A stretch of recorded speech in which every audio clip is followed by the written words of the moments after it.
Hi, guys, and welcome back to another episode of the Spurs Up Show. This is episode 8. We took a little bit of a hiatus with the 4th of July holiday, but we are back. Again, this is episode 8. If you do want to follow the show, we are on iTunes at the Spurs Up Show. Make sure you go on there, rate the show, tell us what you like, tell us what you don't like. Make sure to subscribe as well. You can also find us, of course, on armchairallamericans.com. There you'll be able to see all of our breaking news pieces and normal news pieces, and the show, of course, on armchairallamericans.com. Also, be sure to follow us on our Twitter account, the Armchair South Carolina Twitter account. That handle is going to be Armchair SCAR, so Armchair SCAR. And be sure to follow us there. Always tweet us your questions, your feedback there as well. So again, like I said, this is episode 8. We're back from a little bit of a hiatus with the 4th of July holiday. Everybody's been really, really busy running around. I know I have. So as always, I'm joined today by my colleague Tyler Clark. Tyler, how's it going? How was your 4th? It was good. Some alcohol, a lot of Carolina sports news that's happened since we did our last show. So it's gonna be fun to talk about that stuff. Yeah, no, absolutely. There's been a ton of stuff go on. I know my 4th was just full of pool, alcohol. Played a little golf, actually. Played 2 rounds of golf. Saw some old buddies. Saw a good friend of mine that lives in Columbia. Met up with another friend. It was good. Friends, booze, golf. You can't really beat it. So really fun weekend. But like you said, we've got a packed show today. Had a lot of stuff go on since we last spoke.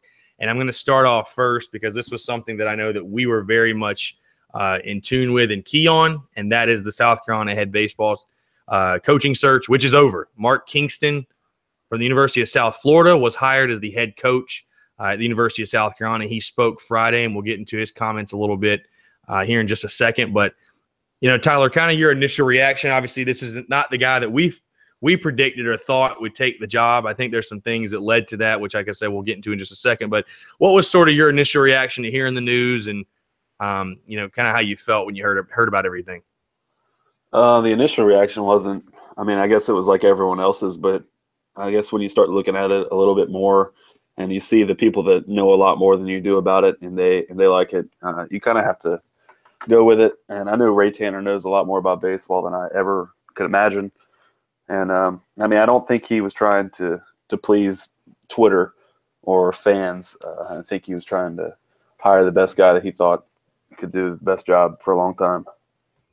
Absolutely. You know, I completely agree with you. I was the same way. I mean, I know when the hiring first happened, I was like many fans, you know, a little of the, you know, we had heard about this guy and knew he could potentially be somebody that, you know, came in and took the job, but not, I don't know. It wasn't really something that you took very seriously. And like you said, I completely agree with you. Ray Tanner's not there to make us look right or make anybody else look right or please Twitter or please anyone else.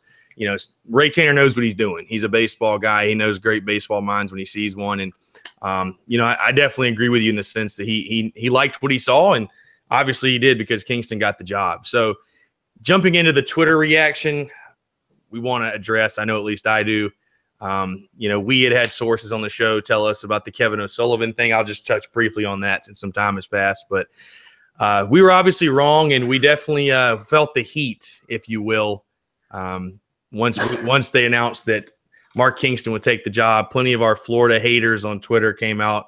I've never seen so many upset Florida fans in my entire life.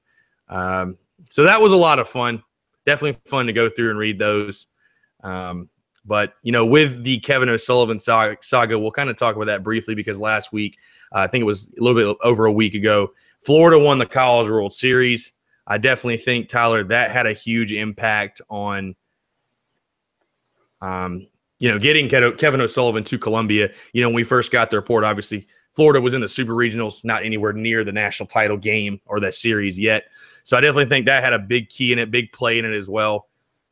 Definitely hurt our chances to get him. You go and win a national title, it's going to make it a lot easier to stay somewhere.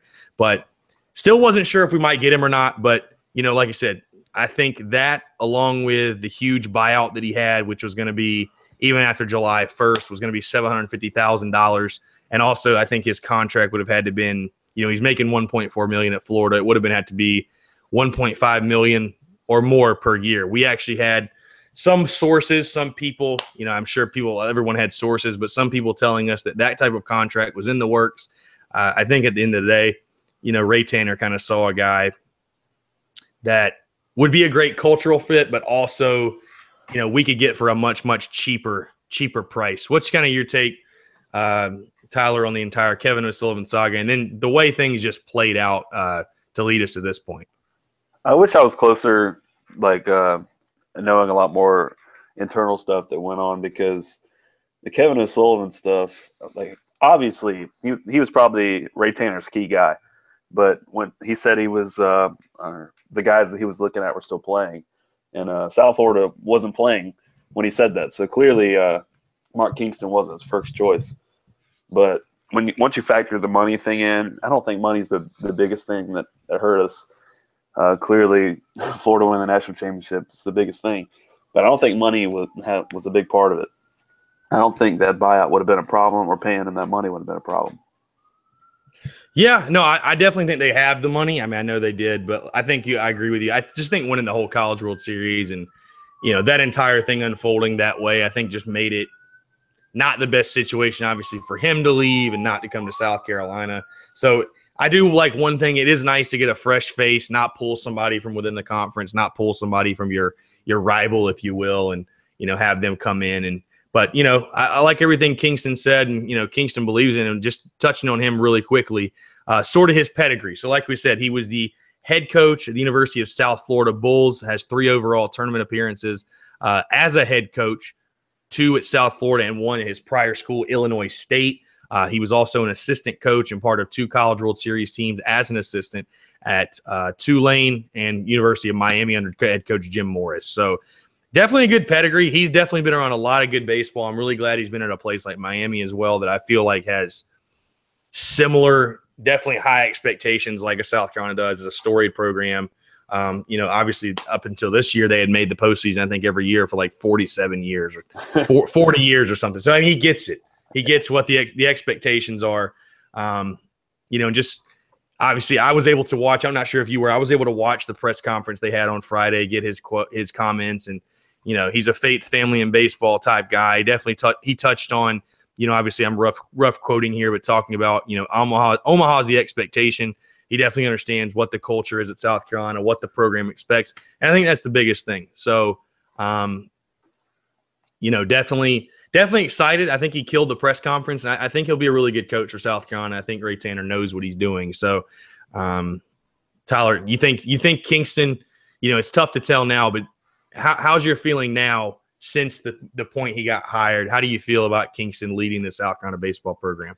I mean, immediately the day it happened, after the first 20 minutes, after you read a few things and you read the opinions of the national guys, they all love him. So, I mean, I didn't really have to wait until the press conference to be okay with the hire. But I liked how they asked him kind of what his optimal lineup is. And he said a combination of speed and power. And we haven't seen either one of those things in a long time here. Another thing that we've seen a lot of on Twitter this week are all the commits that were under Chad Holbrook. They all said they talked to Mark Kingston. They're 100% committed. And I think that says a lot because as we've seen in the coaching change, you lose a lot of commits. But these guys clearly believe in him, and they want to come here. Yeah, and going back to your Kingston comments about how he was talking about sort of his offensive philosophy, I really liked what he said, like you were talking about the speed and the power, and also what he mentioned that, he, kind of what he believes in is that, the quickest way to get a run is off one hit. So yeah, I love that. I heard that too. He believes in power. I mean, that's sort of kind of the mantra Ray Tanner had. I remember talking to guys that, knew, obviously we've talked to one, Forrest Kumis, but other guys even that have played for Coach Tanner and were under Coach Tanner. His philosophy used to be singles clog the bases. So it's sort of a similar type of philosophy. And like you said, definitely that speed and power that I think we've certainly with the speed aspect that we've been lacking sorely. So it'll be really interesting to see his impact in the lineup, and as well, as seeing the reaction on Twitter and everything, especially with the commits and stuff. I think that definitely factors into South Carolina having a great program and great tradition. But also, I think, I'm sure Kingston is a really similar guy to Chad Holbrook in that he's going to be a player's coach. You know what I mean? Yes, I think so too. They're going to have the same type of pedigree makeup as far as a person and a human being. It'll be interesting to see, though, how much Kingston's baseball philosophy and his impact on the lineup and things like that will take into shape. So really interested to see that.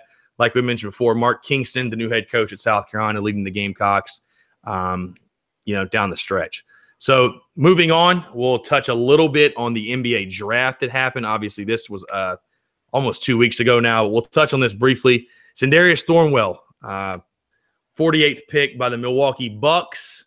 The pick was traded to the LA Clippers. I know Tyler's going to be ordering that jersey the first day it comes out. I think I might have to get that one as well. So congratulations to Sin. Definitely was excited to see him go, and all the hard work he's put in. I was definitely following along on Twitter and Frank Martin tweeting at him and stuff. It was really cool. Able to watch the reaction video as well. And, really awesome to see him go. Obviously a guy that gave so much to the program. So another guy, PJ Dozier, actually went undrafted. He was signed as a free agent by the LA Lakers. I'm going to ask you this, Tyler, and we've kind of talked about it previously, but after PJ Dozier, and there were others, he's not the only one that maybe got some sort of advice. Maybe they shouldn't have taken so much to heart, if you will. But how do you feel about PJ Dozier leaving after his sophomore season? Do you think, looking back now, that he should have stayed for his junior year and kind of improved his game? I mean, I think he'd be the first one to tell you he should have come back. But from everything I've heard, he was 100% told by certain teams that he was going to get drafted and they were going to take him. I mean, I would have gone probably if I was told I was going to get drafted, I would go. But he didn't. I don't think he's in the worst position right now. I mean, it's a decent way to be because they don't have as much of an expectation for you if they draft you. And you can go anywhere else. I mean, if they don't like you, you can just try out for another team this summer. So I don't think it's the worst position, but I think he would also be the first one to tell you that he could have benefited greatly from another year in college. Yeah, absolutely. I'm not going to pretend like I'm some big NBA draft, insider everything or know everything about the draft. But I was able to watch the draft that night, and it was really interesting because I thought, just from my analysis and what I'd heard others say, that this was a very, very high talented draft. Oh, and definitely. I kind of think it would have benefited Dozier. I don't know what next year's draft class was looking like, but maybe he would have benefited from maybe a lighter draft class and him being more of a middle of the road type player, like middle of the rounds, pick. But he made the decision. I'm glad, like you said. I mean, he's still signed with the team. He signed with the Lakers, and it's tough for the kids nowadays when you get told they're going to be signed 100%. These agents are, they're banking on it, and they kind of have to take the word for what it's worth. So, but like I said, PJ Dozier with the Lakers, Sendarius Thornwell to the Bucks, and then traded to the Clippers. So both of South Carolina guys in LA, we wish them the best of luck. It'll be really interesting to see how that plays out. And I know, Tyler, you were a little disappointed the Celtics didn't cash in on either one of those guys. I know they had a chance to, but hey, we got Gordon Hayward. I'll take it. Yeah, yeah, exactly. Moving on, South Carolina Gamecocks in the MLB, which is Tyler's kind of weekly thing that he goes through, touching on the guys that are all throughout the minor leagues, major leagues. It's a heck of a list. Anybody doesn't check it out, be sure to check that out. But we want to talk about the All-Star Game. The All-Star Game is this next week coming up. I think it's on is it on Tuesday or Wednesday? I want to say Tuesday. It's Tuesday because the home run derby will be on Monday and the Futures game will be on Sunday. Okay, cool. So yes, the All-Star Game will be played next week. South Carolina has two guys in particular that I want to highlight that are definitely one of them. Definitely now, Justin Smoke for the Toronto Blue Jays, South Carolina first baseman back in. And it's one of the most known South Carolina baseball players I think to ever put on the garnet and black. Just got announced he will be making his first ever All-Star Game appearance, and it will be starting at first base for the American League. So awesome stuff for Smokey. 300. He's hitting 300 this year, 23 homers, 55 RBIs, just tearing the cover off the ball. Pacing for almost 50 bombs. So it's insane. And then the rosters will be revealed early next week. Jackie Bradley Jr. is another candidate. He's hitting 285, 11 home runs, 36 RBIs. But Tyler, as me and you were talking, I think just a week and a half ago, he was hitting 262. Now he's at a 285. So, definitely great to see those guys, especially Smoke, after all he's been through. I know he had something, I think his father passed away a couple years ago, which kind of took a toll in his career as it would for anyone, but great to see him in the All-Star Game. Yeah, he's going to get seriously paid in the next year or two if he keeps hitting like this. Because I mean, I never thought he could hit 300 in the major leagues, and he's hitting like 400 against lefties. So I mean, he's destroying the ball. He's coming into his own for sure. It reminds me of the days when he's at South Carolina, just picking on pitchers in the SEC. So I feel bad for him because the Blue Jays are just atrocious. Yeah, it's like you said that he's going to get his payday, so it might be worth it. Yeah, I think Jackie Bradley's going to make the All-Star game. Probably won't be starting, but he'll definitely be on the roster. Especially, I think even last year with what he did last year is helping him this year because I think he made such a big name for himself that, and the Red Sox fans are going to show out and vote for him. So, another thing. I don't mean to cut you off, but Christian Walker made the AAA All-Star game. He's batting .295 with 20 home runs and 84 RBIs. Also, just destroying the ball. Wow. He has 24 doubles, too. Yeah, I saw somebody on Twitter say they don't know what Christian Walker has to do to get to the big leagues, and I tend to agree with them. I mean, he's kind of screwed because he's in Arizona, and no one's playing over Paul Goldschmidt. So yeah, he can't play any other position. So they're either going to have to trade him or he's just that AAA guy. Yeah, there's a motto in baseball: if you can hit, they'll find a spot for you. So I don't think it'll be very long for Christian Walker. So it'd be interesting to see with those guys.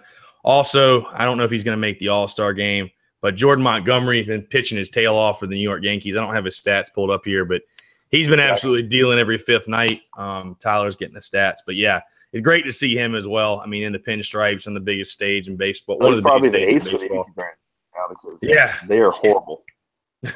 they can hit. Their pitching staff is horrible. Jordan Montgomery 6-4 with a 3.62 ERA, and he's got 83 strikeouts and 87 innings pitched with a 1.21 WHIP. So pretty good.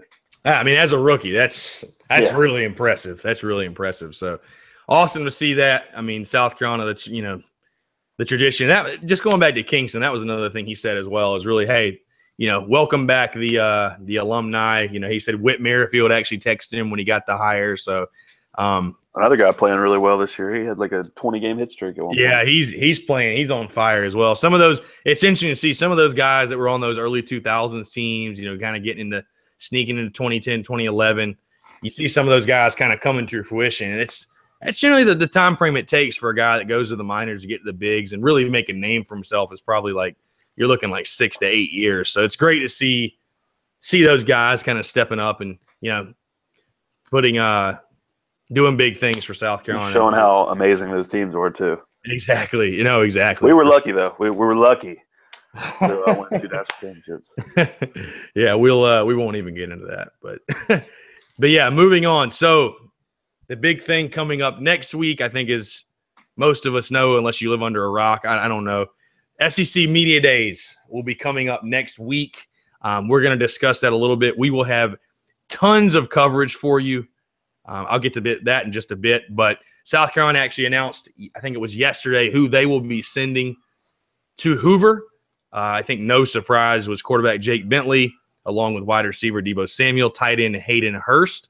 I guess, Tyler, what are your thoughts? I was a little surprised to see all offensive players. Nobody from the defense. I could have seen like a Bryce Allen Williams, even maybe sending Sky Moore back. What are your thoughts on the lineup that South Carolina is sending to Hoover with Coach Will Muschamp? Yeah, I'm not sure. I mean, I would have thought Sky Moore would have 100% been there. I don't know the decision-making behind, who you sent to Hoover. But, if that's his 3 best guys that can answer questions, so be it. But I would have really liked to hear from Sky Moore. Yeah, same here. I don't know. Like you said, I don't know if there's really a rhyme or reason or way they do the picking for the SEC Media Days. But we actually ran a poll on our Armchair South Carolina account. I'll get that pulled up here. We actually asked, who are you most excited to hear speak at SEC Media Days? Obviously, it was Will Muschamp, Jake Bentley, Deebo Samuel, Hayden Hurst. Running away with the vote was Jake Bentley. He got 48%.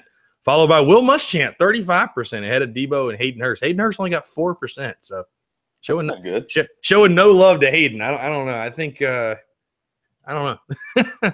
So, but yeah, we'll have a lot more on that. Tons of coverage with the SEC Media Days coming up. Want to jump a little bit into, like I said, we're getting into football. We're going to be diving into football very, very heavily starting next week. But I was able to go purchase, Tyler, the college football Bible, if you will. Phil Steele's college football preview came out. I couldn't help myself, as I can't help myself. Every year I was able to go through, look at Phil Steele, sort of his predictions for, not only South Carolina, but, the entire SEC and the entire country. So I'll get the top 25 pulled up here. First, actually, I'll go over his predictions for all SEC team because he did have some Gamecocks on there. I'll go through these really quickly. So he actually had tight end Hayden Hurst as first team preseason all SEC, wide receiver Deebo Samuel second team, wide receiver Brian Edwards fourth team, offensive lineman Zach Bailey fourth team, linebacker Bryson Allen Williams second team, defensive tackle Taylor Stallworth third team, cornerback Chris Lamont third team, kick returner Deebo Samuel second team on that. So I pretty much agree with them all. I don't even think they have 4 teams like in the preseason. I think that's kind of just Phil Steele's thing. But you say Zach Bailey fourth team? Zach Bailey fourth team. Yeah, that one kind of that's the only one that stood out to me. Zach Bailey is awesome. Yeah, he's a good player. So yeah, it'd be really interesting to see. Like I said, we'll have much more of that coming with SEC Media Days. They'll obviously be releasing the preseason all conference players. So if I can find this top 25, I'm sitting here. This dude puts so much information in this daggone magazine. It's ridiculous. Trying to get his national top 25 here.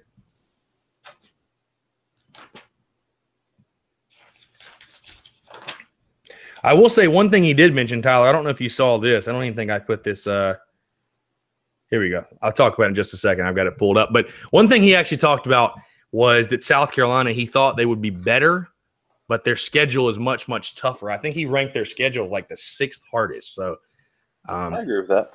Yeah, it's pretty tough, especially some of the road tests. But getting to the top 25, I'll go through these really quickly, and then, Tyler, you can give me kind of your thoughts. Phil Steele has, going from 1 to 25, obviously, Alabama, Ohio State, Florida State, Southern Cal, Oklahoma, Penn State, Washington, Clemson at 8th, Florida at 9th, Wisconsin 10th, Miami at 11, Auburn at 12, LSU 13, Stanford 14, Oklahoma State 15, Michigan 16, Louisville 17, then USF, Notre Dame, TCU, Texas. Georgia comes in at 22nd, Oregon 23rd, Kansas State, and then Virginia Tech rounds out the top 5. So, Tyler, any of those, obviously it's very, very early to be looking at top 25 polls, but any of those stand out to you? Miami, what were they like? Were they 12th or something? They were 11th. What are they bringing back? Were they awful last year? Right. They were actually – no. So they finished the season. I think they won their last 5 games, and each one of the 5 wins was a double-digit win. Oh, okay. So Mark Richt's got something cooking down in Miami. I know a lot of people are picking them to go to the ACC championship. So it's the only one that stood out to me. I guess them getting beat by Clemson by like 73 a couple years ago doesn't help my mental image of Miami football. Yeah, I kind of want to see Miami like do really well, just to kind of just be a thorn in the side of Georgia fans and make them realize they got rid of a good thing. Yeah, exactly. So taking a look, like I said, there's no South Carolina. He's got notably Texas last thought. Well, what was Texas ranked? Texas was 21st. What was their? I'm going to look it up. What was their record last year? So he actually states that they had a very talented team last year, but underachieved. First year of Tom Herman. It'll be interesting. I don't know if they'll be that good, but I'm just curious. Yeah, I agree. It'd be really interesting to see what Tom Herman can do in his first year. But they didn't. I don't think they made a bowl last year. Nope, they were 5-7. Went 3-6 in the conference. Didn't they lose to Kansas too? Yes. Oh, yes. They did lose to Kansas. I think I had Texas. I bet on them that game, and it was the most miserable day of my entire life. It's like the game you just can't even believe. It was the most insane thing I'd ever seen. So, no reason why Charlie Strong's not there anymore. Yeah, but those are only 2 that stood out to me. I guess. Yeah, what I thought of in my head wasn't right. Right. I think the top 10 is pretty set. I do think Clemson, as talented as they are, they're going to drop off. You're not going to replace a guy like Deshaun Watson as easily as people think they are. It'll be interesting to see, though. I could be wrong, but I'm interested to see what Sam Darnold does at USC this year. That dude, I think that legit. They're going to be really good. Yeah, I think Southern Cal's got a real shot. I mean, they'd have been to the playoff. They didn't lose by 100 to Bama in week 1 last year. So I really like watching them in their late games. I mean, the other USC teams I hated, but I guess I just like watching Darnold play. He's good. Yeah, Darnold's a good player. They've got a lot of talent, like I said. I mean, can't be too hard to recruit to LA, right? So, that's true. So going through the SEC, so Phil Steele's predicted order of finish in the SEC. We'll start with the West. Phil's got Alabama winning the West, which I think is no surprise to anyone, followed by Auburn, LSU, Texas A&M, Arkansas, Ole Miss, and then Mississippi State rounding it out. I'm a little surprised, Tyler. He's got Mississippi State finished last. I know they're not the most talented team in the world, but with Nick Fitzgerald at quarterback, I think Mississippi State gives some teams some fits, especially, Ole Miss with all the trouble. Ole Miss is pretty bad. Yeah, with all the trouble they're having with the with all the sanctions, and nobody really knows what's going to happen. I mean, they got Shea Patterson, but, I definitely think Nick Fitzgerald, is definitely a dynamic quarterback, one of the most dynamic in the country. So I was a little surprised to see them that low, but I think the standard pecking order in the West, it's Alabama and then everybody else. And before somebody's going to have to prove that. I do like Auburn. I like Auburn a lot, but I think somebody's got to knock off the king first before they're going to get crowned. So moving over to the East, Phil Steele has Florida winning the division, leading the way, followed by Georgia, then Tennessee, then South Carolina coming in fourth, followed by Kentucky, Missouri, and Vanderbilt. Tyler, what are your thoughts on the predicted order of finish there? I'd have a hard time putting Tennessee over South Carolina. And if I was putting one out at this time of the year, I'd probably have Georgia winning the East. So I'd have Georgia winning the East, and I have Tennessee under South Carolina. Yeah, so I agree with you there. I think Florida's getting a little overlooked just because it's a little hard to tell because it's just the way they've won the East the past couple of years has been so fluky, winning the East with absolutely no offense. But I completely agree. Putting Tennessee ahead of South Carolina to me just seems not right. I mean, Tennessee, not only they lost Josh Dobbs, lost a lot of other players. They lost to Vanderbilt. They lost to Vanderbilt. And they also, from the West, they play Alabama and LSU. Yeah. So, I'd be shocked to see Tennessee. I think the ceiling for Tennessee could be pretty high, maybe an 8-9 1 year, but I think the floor could be really, really, really low. Yep. So, but having South Carolina fourth, I mean, there's not really much. I mean, I think that's where a lot of people, it'll be either the third or fourth. I think a lot of people at SEC Media Days will actually put Kentucky up in the 3 spot or the 4 spot and kind of flip-flop. I hope not. I know. No, I agree with you, but I think it's going to happen. I think people might be drinking a little bit of Kentucky Kool-Aid, if you will. So we'll see what happens. I mean, like I said, I don't think it's too much to worry about, obviously, with these preseason predictions. But it's fun to look at because we have nothing else to do. Yeah, exactly. Trust me. I know. That's all I've been doing. But he kind of – obviously, he talks about South Carolina, breaks everything down. I think he believes what a lot of people believe, this team will be better than last year's team. Muschamp's first year was a great year.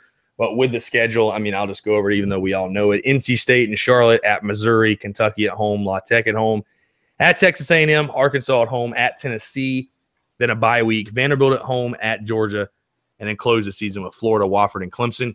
I think he believes that schedule is a little bit tougher than last year and may lead to this. Way tougher. But may lead to the same record. So, like I said, those are Phil Steele's predictions. We'll obviously get into ours much, much more in depth. We're going to have tons of coverage for SEC Media Days throughout the entire Armchair SEC department, but especially with Armchair South Carolina. I do want to get to some listener questions. Some people were sending some questions. We always appreciate it. If you ever want to get in some questions, tweet us on our Armchair South Carolina account. Leave us comments on Facebook, and also we interact a lot with different forums online as well. So be sure to contact us there. Just a couple of questions here from Palmetto Cock Z71 via Cocky Talk. I'll get to the first question since we were just talking about Tyler. He asked, does South Carolina beat Kentucky and Georgia this year?